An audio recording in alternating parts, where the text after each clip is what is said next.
What is up? Today we are fixing everything wrong with that white Z4.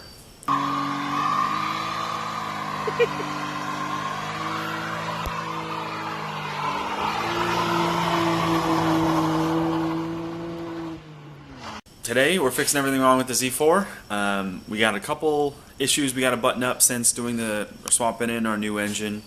We've got a handful of codes that could be throwing the check engine light, and we've got a stability control and brake light that could be due to a variety of things as well. So I've already spent another an hour or so tonight trying to diagnose, and I'll show you what our dash looks like and has looked like since the swap.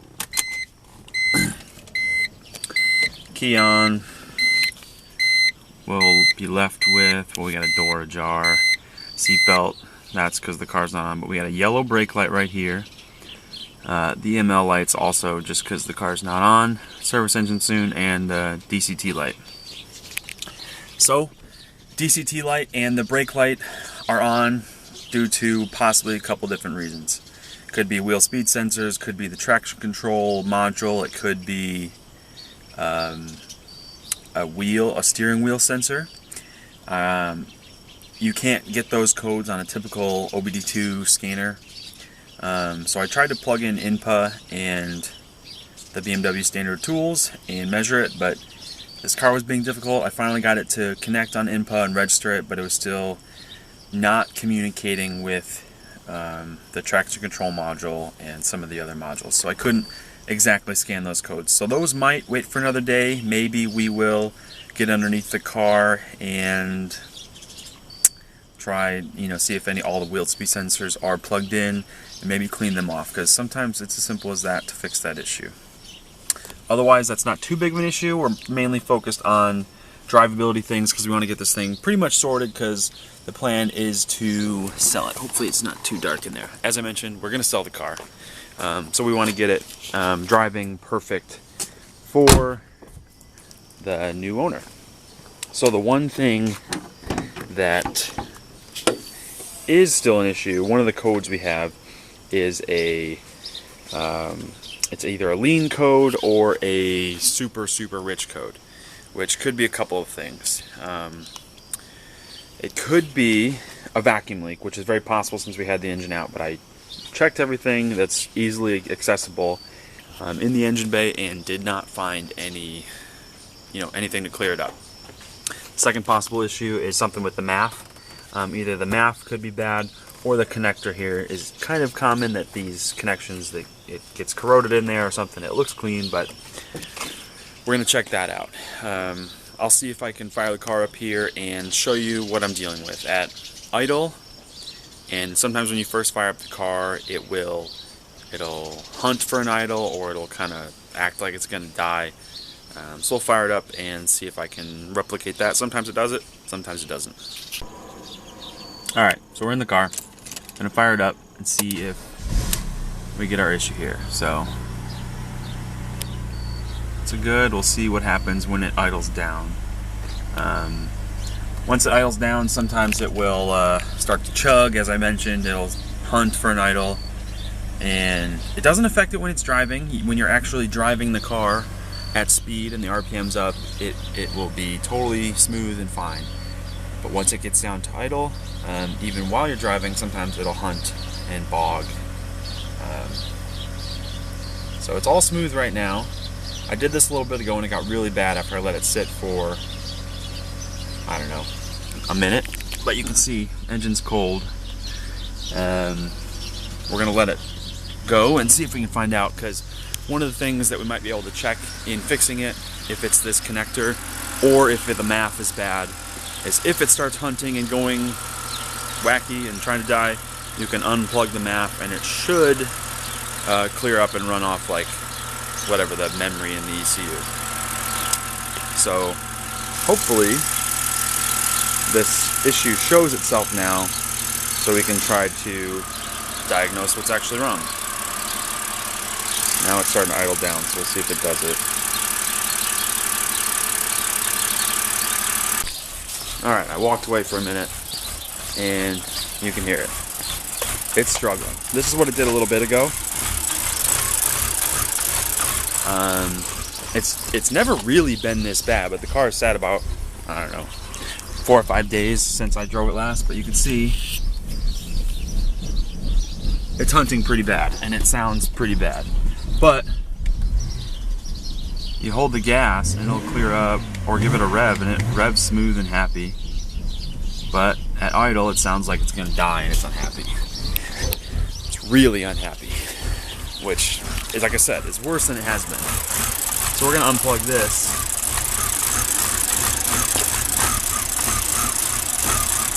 And no change.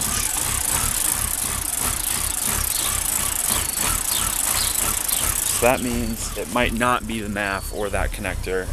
It means we probably got a big vacuum leak somewhere. That's what I'm guessing.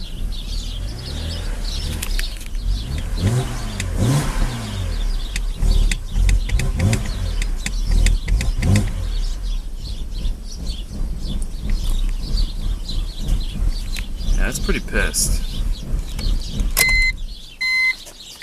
It's pretty pissed, so I'm gonna plug that MAF back in. But I guess I can show it while it's here. Sometimes it's common that the actual, you can kind of see the, what do you call it, the connectors on the inside of the actual plug.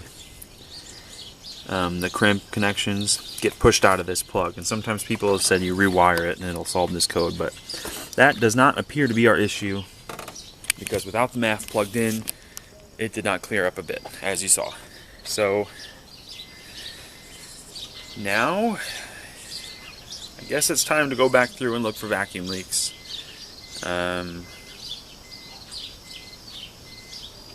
It's me thinking about where they could be. I don't know. We'll do some digging and see if we can figure this out, because obviously that was pretty bad. That's pretty much the worst it's ever been. And can't be selling a car with that bad of an idle. Anyway, we'll check back in if we make any progress. Maybe a small update. So after looking around, not finding any vacuum leaks of sorts, I started doing a little more digging. That led me to the eccentric shaft sensor. Could be going bad, which is a common thing in these motors. I had to replace it on Carly's 128, which had the N52 in it as well. Oil gets in the plug and fouls out the sensor and something or other, and they go bad. But it wasn't, when it went bad in Carly's car, her 128, it would like shut her down while she was driving, and it wasn't just at idle that it was running rough. So I didn't think it was that, because the symptoms were different, and it actually threw a specific code to something with the eccentric shaft, or the Valvetronic motor going bad. So I'm not totally sure this is it yet, but I did find something that said when the car's running, it's really hard to pull the oil cap, the filler cap open, that it could be creating excess vacuum in there because of something, the way the Valvetronic is not running right or opening at the right time because of that sensor going bad. And then I pulled it off to check because I don't remember looking when I was putting this motor in, and you can kind of see inside the plug is clean. That's usually where it gets all fouled up, but all around here is oil, and it's actually pretty fresh. Like, you can see there's oil out, and there's a little bit of oil in this end, or the plug, this side of the plug, the male end. So that might be it. The good thing is I still have the motor that I pulled out of this car, and I can swap those sensors. However, it's not just like a unplug and plug back in. It's got to pull the valve cover off and all this crap that's on top of it. So probably won't do it tonight since it's getting dark outside and the car's outside. So I'll probably do some more Googling and see if that makes sense that that's it. Because last time, like I said, it threw a code that said something was wrong with the Valvetronic motor and that sensor. But I can't find any vacuum leaks. The MAF is, I've cleaned the MAF, messed with the plug's not doing it. Oh, and maybe you can help me out if anyone knows any better. When the car was running and running rough, and some people said they didn't have the ability to open this because the vacuum was so much. I, however, was able to open it up, and as soon as I cracked that open and relieved the vacuum pressure that was in the crankcase, it started running better right away. That rough idle that you were hearing and I showed, disappeared right away. So I gotta figure out what that is, but it's definitely linked to that, and if that's because this sensor is not letting the Valvetronic operate properly, makes sense, I guess. Anyway, not super eventful, but we'll have to follow up on this later as it's getting dark out and it's not in the garage. But anyway, if you want to keep following along, we're going to figure this out, and soon to be the M3's in the garage, which is exciting because I've got parts coming so we can get rid of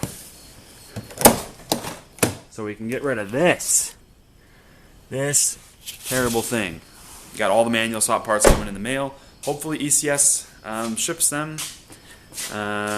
Got half the stuff from FCP, still waiting on some stuff from ECP and the clutch. But after we get this thing sorted outside, this is going up on jack stands. We're going to drop the trans and stick in the manual that's been sitting over there on the floor for, I don't know, half a year. Anyway, thanks for following along. Keep following along if you want to see some more BMW stuff. Thanks. Keep it rad.